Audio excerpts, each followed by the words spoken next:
चिदानन्दरूपाय शिवाय ब्रह्मणे नमः। यमौ सर्वलोकानां प्रकृतिं शास्त्रपारगां तां धर्मचारिणीं शम्भो प्रणमामि परमशिवम्। वागर्थमिव सम्पृक्तौ वागर्थ प्रतिपत्तये जगतपितरौ वंदे पार्वती परमेश्वरौ। त्रिकाल वंदनीय प्रातस्मरणीय पूज्य गुरुवर्यांचं स्मरण करो। क्षेत्राधिपती आशुतोष भगवान भोलेनाथ शंभो महादेव महादेवांच्या पावन सानिध्यामध्ये अनेक वर्षापासून अखंड शिवनाम सप्ताह आपण या ठिकाणी साजरी करत आहात। या अंतर्गत प्रतिवर्षाप्रमाणे यावर्षीही एक विशेष आपल्याला या ठिकाणी पाहायला मिळतंय। तो म्हणजे प्रत्येक गावातील एक विशेषता असते। काही आदर्श गाव असतात। त्या आदर्श गावामध्ये काही पाहायला मिळतात म्हटलं तर काही ठिकाणी प्रत्येक गल्ली रोड झालेले आपल्याला पाहायला मिळते। गल्ली पाणी असलेले पाहायला मिळते आणि वृक्ष असलेले पाहायला मिळतात। परंतु या मंगलसांगवी नगरी आपल्याला विशेष पाहायला मिळते। ते म्हटलं सद्गुरु माऊलीचा सत्कार पाहायचा असेल तर मंगलसांगवीला या ठिकाणी यायला पाहिजे आणि हे सोहळा आपल्याला डोळ्या भरून पाहायला पाहिजे। किती आनंद आहे, किती उल्हास आहे। त्याकरता अण्ण बसवण्णांच्या जीवनामध्ये तुम्हाला समाधान कधी होईल असं म्हणून त्यांना कोणीतरी प्रश्न विचारले, तुम्हाला समाधान कधी होईल? त्यावेळी त्यांनी सांगितलं, बायकोला पाहिल्यानंतर मला समाधान होते न होते मला सांगता येत नाही। माझ्या लेकराला पाहिल्यानंतर मला समाधान होते काय सांगता येत नाही। माझा वैभव वृद्धी झाल्यानंतर मला समाधान होते मला काय सांगता येत नाही। ज्या दिवशी गुरुमाऊली आमच्या गावाला येईल, घरी येईल, त्यावेळी मला समाधान होईल। बसवण्णांचा गोष्ट ऐकायला मिळत होतं, परंतु या ठिकाणी मंगलसांगवी नगरी प्रत्यक्ष पाहायला मिळते। हे आनंदाचा विशेषता आहे। अजून एक गोष्ट, कारण मला वेळ कमी आहे, मला वेळ भरपूर आहे, परंतु कीर्तन करायचं या ठिकाणी माझा नाही, दुसऱ्या महाराजांचं। कारण तर महाराजांचं कीर्तन तुम्ही ऐकलात तर या ठिकाणी मी फार निरीक्षण करतो। प्रत्येक वर्षी प्रत्येक गावाला तन अर्पण करणारे भरपूर मला भेटतात। तन म्हणजे कळालं का? डोकं ठेवणे, डोकं ठेवणे, डोकं ठेवणे, डोकं ठेवणे, धड धड धड धड डोकं ठेवायचं, डोकं ठेवायचं। परंतु त्या ठिकाणी दुसरं एक ठेवतात। काही ठिकाणी मन बी ठेवतात, तन बी ठेवतात। परंतु तुमच्या या गावामध्ये छोटे लेकर, आता तिथं मी बसून होतो, एक शिवरात्री म्हणणारे एक लेकरू आणि एक जान्हवी म्हणणारे एक लेकरू, अजून एक लेकराचं काय आठवण विसरून गेलं। ते एक छोटासा लेकरू होत। आप्पा मला 3 मुलीच हे म्हटलंय। तर प्रत्येक लेकराच्या हातामध्ये पैसा देऊन त्यांनी दर्शन घ्यायला लावले। त्या लेकराला नाही, प्रत्येक व्यक्ती, बरेचसे 75% भक्त मंडळी तन मन धन तीन देऊन दर्शन घेतात। हे विशेष आहे। हे किती देतात महत्वाचं नाही, देतात म्हटलं तर फार महत्वाचं आहे। लक्षात आलं का? काही गेल्या वर्षी मी पाहत होतो, लाईन बसलेले होते प्रसादासाठी आणि अर्धा प्रसाद झाला होता, खात होते। मी मध्ये जाता वेळेस उठून मी मला बसा की पहिलं तुम्ही घ्या. नाही आप्पा, तुम्ही मला महत्वाचं आहे, माझं अन्न महत्वाचं नाही म्हणजे. बघा काय त्यांच्या भावना म्हणावं काय. दुपारी मी लग्नाला गेलो, तुम्ही ते बेनक सांगीला, हे मंगल सांगवी आहे, ते बेनक सांगवी. आणि लग्न लागला होता, सगळं पंक्ती बसलेले होते. पंक्ती मधून उठले. मी म्हणलं काय झालं, काय काहीच झालं नाही, तुम्ही आलात म्हणून दर्शनासाठी उठलो. अर्धा जेवण सोडून उठले. म्हणजे काही भक्तांना भूक सुद्धा त्यांना विशेष वाटत नाही, अन्न विशेष वाटत नाही. माझा गुरुमाऊली मला विशेष आहे असा भावना बाळगणारे या मंगल सांगवी नगरी मी प्रत्यक्ष डोळ्यानं पाहून मी आनंद मानतो. आता ते तोफ लावले, त्या तोफावरच उडी मारणार आहेत. काय सांगतो, तोफ सुद्धा तुम्हाला कळत नाही. तोफ म्हणजे कळालं का? बॉम्ब. बॉम्ब म्हणले की मला भीती वाटायला. आता कसं झालं, गेल्या वर्षी पलीकडे वर्षी तत्तापूर गावामध्ये ते बांब उडविलं, बांब धोत्रामध्ये शिरले. आता तो गेला असा वाटला मला. दंड धोत्रामध्ये जाऊन गप्प बसव की नाही, दंड म्हटले. मी म्हणलं गेलं हे. रात्री 12 वाजता आले. आपा तुमची गाडी पाहिजे. काय हो, कस काय? त्याला सक्त परीक्षा नाही. देऊन गाडी देऊन हेळंबाचं होतं ते, हेळंब देवणीजवळ. ते हेळंबाला घेऊन गेलेत. कोणी म्हटलं गेला, कोणी म्हटलं राहिला. आता या वर्षी मी पाहिलं की तो बांब उडलेले तूच आहेस का म्हणलं. हो अप्पा तुम्ही कसं ओळखलं? नाही हो, तुला पाहिलो म्हणून ओळखलो. तुला काय झालं नाही? मेले म्हणून म्हटले. मेले नाही, मला ज्यांनी घेऊन गेले दारू पिऊन त्यांना मेले, परंतु मी मात्र मला काही झालेले नाही. एवढं उडी मारत आला या वर्षी अजून. नाहीतर बांब लावून घेऊ नका पुढे. काय होत नाही म्हणून. तसं तुमच्या या गावामध्ये सुद्धा मी पाहिलं अशा प्रकारच्या आनंदाच्या ओघामध्ये व्यक्ती काही करू शकतो.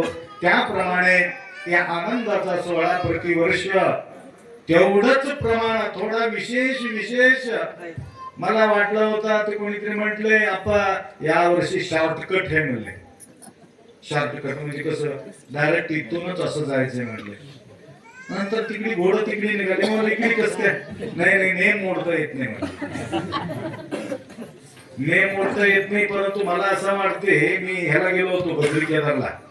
माय आता नाही, 25 वर्षापूर्वी 30 वर्षापूर्वी बद्री केदारला गेलो होतो. त्यावेळी रस्ता नव्हता. त्या घोड्यावर बसून जायचं होतं. मी तर घोड्यावर बसलेले नाही, परंतु चलत जायचं 14 किलोमीटर. आता ते घोडं काय करत होते, कडाकडाला जायचं. असा पडले की 4000 फीट खाली जावं लागतं. आता ते घोडा बाजूला गेलं. एक श्रीमंत माणूस घोड्यावर बसला होता. 500 रुपये नोट काढायचं, हे घे म्हणायचं. म्हणजे बाजूला घेऊन जाऊ नको. असं जवळजवळ 5-6 हजार रुपये त्यांना दिलं. तसं तुमच्या गावामध्ये घोडा फिरताना तसंच वाटते मला. ते या गटारमध्ये कुठं घालते की काय सांगते. परंतु तुमच्या भावनाच्या पोटी त्याप्रमाणे आम्हाला तिथं फिरावंच लागतं. तर यावर्षी एक विशेष शिवाजी महाराजांपर्यंत आम्ही जाऊन आलो आणि त्यांचेही सत्कार त्या ठिकाणी करण्याचा योग त्या ठिकाणी मला. तुम्ही तिथं घेऊन गेले नाही, शिवाजी महाराज मला त्या ठिकाणी घेऊन गेले होते विशेष म्हणजे. तर तिथंच आपल्या खुर्ची टाकले होते. तर नंतर माझा वाट पाहत ते माता या ठिकाणी बसलेले होते. तर मी म्हटलं तिथपर्यंत मला चालत जायचं आहे, म्हणून त्या मातापर्यंत जाऊन त्यांना समाधान केलं. नाहीतर अवघड आहे, प्रत्येकाला समाधान करणं म्हणजे फार अवघड आहे. एवढा सजावट केलो, एवढा मोठा हार मला घातले. ते घोड्याचा मालक पुरं झुकूनच गेला. एवढं वजनदार माळ मजबुरीनं घोड्यावर बसून मजबुरीनं वज घ्यावं लागला. माळाचा वाचा, महाराजाचा वाचा घोडा उचलावं लागला. लक्षात आलं का? तर काही ठिकाणी वजा असलं तरी सुद्धा त्या ठिकाणी शोभेसाठी मला धारण करावं लागतं. त्याप्रमाणे आनंदाचा सोहळा आपल्या या गावामध्ये प्रतिवर्ष तुम्ही साजरी करत आहात. अनेक लोक अनेक प्रकारच्या वस्तूवर जीव लावणारे आहे, मोबाईलवर जीव लावणारे आहे, व्यवहारावर जीव लावणारे आहे, परंतु मंगल सांगवीचे भक्त मंडळी गुरु महाराजा प्रति जीव लावणारे लोक आहे. एवढा अपेक्षा व्यक्त करतो. विशेष बोलत बसलं तरी सुद्धा वेळ वाढत जाणार आहे. आता भजन सुरुवात होणार आहे. भजनाच्या नंतर लक्ष्मण शिवभक्त परायण लक्ष्मणजी विभूती सर यांच्या सुंदर शहा कीर्तन या ठिकाणी साजरी होणार आहे. प्रत्येक व्यक्ती या ठिकाणी कीर्तन श्रवण करून आपले जीवन कृतार्थ करून घ्या. आणि उर्वरित दोन शब्द नागेशजी पाटील, बघा किती परीक्षा राहते आपल्याला. नागेशच्या प्रॉब्लेम आणि आमचे काय नाव इथं फुलाने हे आपले मी पूजा केलेले गणपती परेशान. कशासाठी परेशान?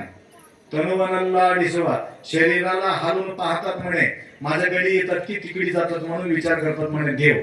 तरी सुद्धा ते धावून पाटील यार इथपर्यंत येऊन पोहोचला, त्यांनीही सुद्धा परेशान आहे.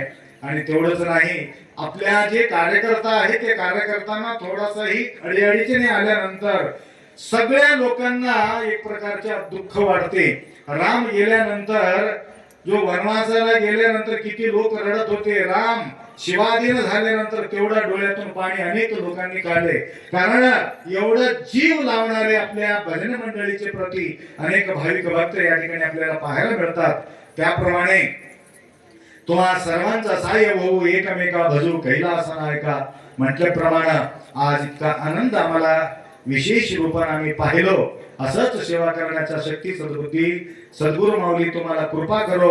एवढा अपेक्षा व्यक्त करून दोन शब्द या ठिकाणी गुणगान करो. सांबरे नमः पार्वते हर हर, भारत माता की वंदे वंदे, जय भवानी, जय शिवाजी, जय शिवाजी, जय भवानी.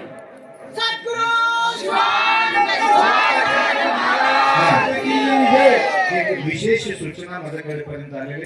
कामधेनू गोशाला स्वतः गोशाळामधून विभूती तयार केलेली स्वतः. त्याच्यामध्ये भेसळ वजनदार विभूती होतं. आता हे तसं विभूती नाही, एकदम शुद्ध. गाईला सुद्धा आम्ही मोकळं सोडत नाही, गलीच खातील म्हणून आम्ही सांभाळून ठेवून त्या गाईच्या गोबरापासून बनलेले शुद्ध विभूती आम्ही तयार केलो. त्याच्यापासून अगरबत्ती तयार केलो. जे अगरबत्ती तुम्ही लावतात ना, त्याच्यापासून कॅन्सर होण्याचा भीती आहे. भयानक केमिकल टाकून त्या विभूती ते अगरबत्ती तयार करू लागले. म्हणून अगरबत्ती न लावता धूपला मी कधीही अगरबत्ती लावून मी कधीही पूजा पाठ करून घेत नाही.